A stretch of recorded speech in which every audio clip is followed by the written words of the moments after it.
ones have been fairly straightforward. So would this technique work on an image that had patterns to it? Like let's say she had a plaid or a paisley wedding dress. Would this work? What would happen to the pattern? It would kind of get blurred out, wouldn't it?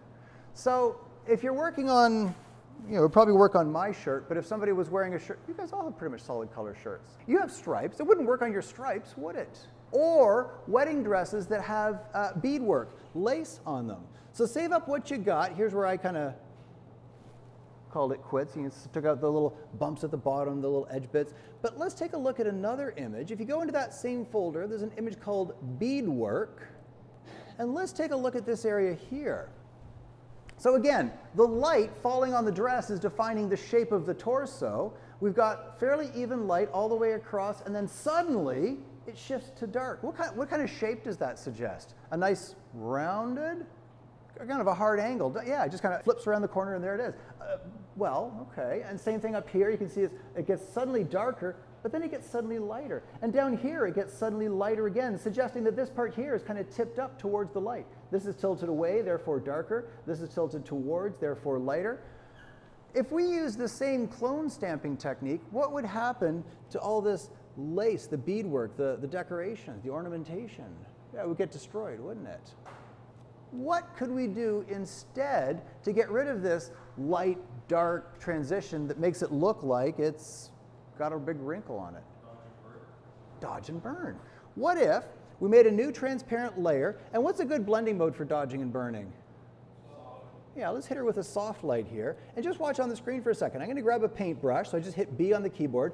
Make sure you have pure black and pure white. How do I get my default colors from the keyboard? Duh. Hit B on the keyboard, and we get pure black and pure white. If we need to reverse them, we can hit X. So if I want to do some lightening, hit X, grab some white, and watch this.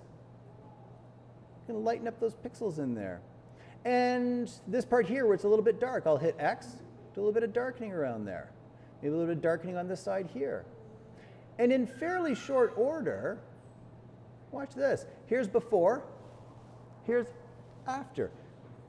So give that a whirl.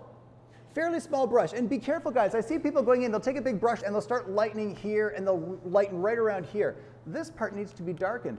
Focus your attention on the areas of difference. So this is too light, get a small brush, darken it down. This is too dark, get a small brush, lighten it up. Don't run over top of the light areas with a lightening brush. We're trying to smooth out those individual wrinkles.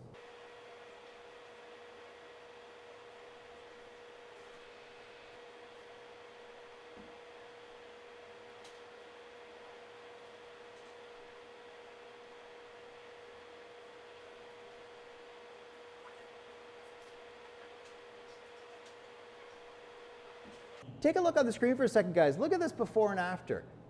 It still looks natural. We still see all the detail in the beadwork, in the lace, but you get that sense of roundness on the torso as opposed to this very kind of hard, jagged creases and folds. So see if you can make it look nice and natural, reshape that dress.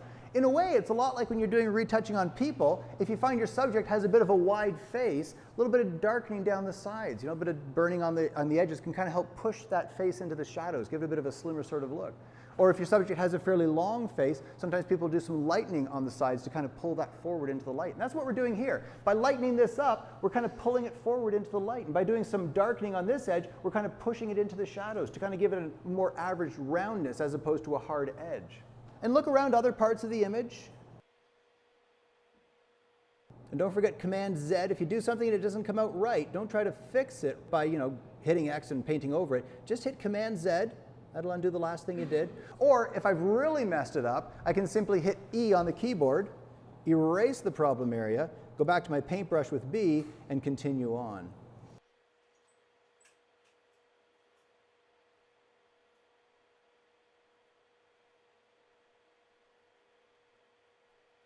Hey guys, are we stuck using only this technique? Like we started with this, transparent soft light layer. What if there were wrinkles that might be better served with a clone stamp? Can I do it on this layer? I could, it just wouldn't do much. But I could make another layer.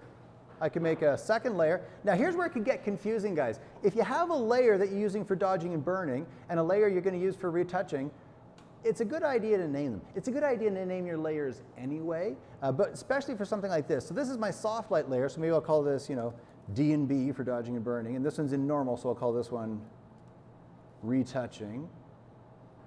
And we can jump back and forth between them. If you find an area that looks like it would be better served with the clone stamp, hit your retouching layer, hit S, grab your clone stamp, and just soften the wrinkles out, whoops, that way.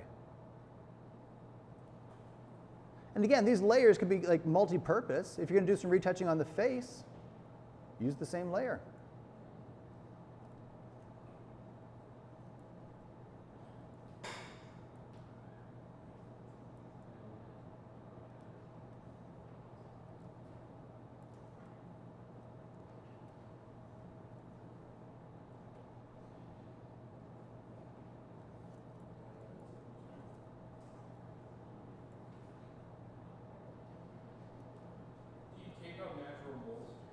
Natural moles? Yeah, because that looked like it was a natural mole on her skin. I think it was coffee. No, it's a mole. It's a birthmark. And for a client where it's fashion, wedding dress, I probably would. If this was something like it was her wedding, I wouldn't. Okay. Maybe you could tone it down a bit, so it's not quite as noticeable. But I wouldn't take it out completely. But for fashion, for like, this is like, in a catalog, I'd take it out. When in doubt, ask the client.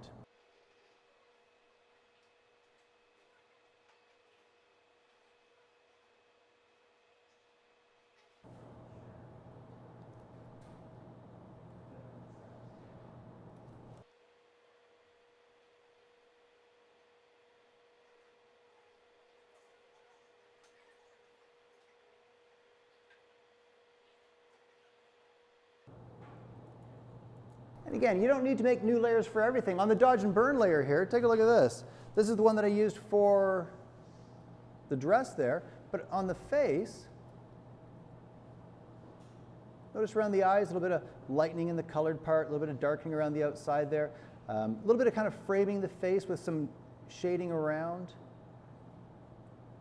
That's the same layer that was used for doing the lightening and darkening. And the retouching layer took out the mole, even the wrinkles in the back fabric. See on the side there? A little bit of a buckle in the fabric.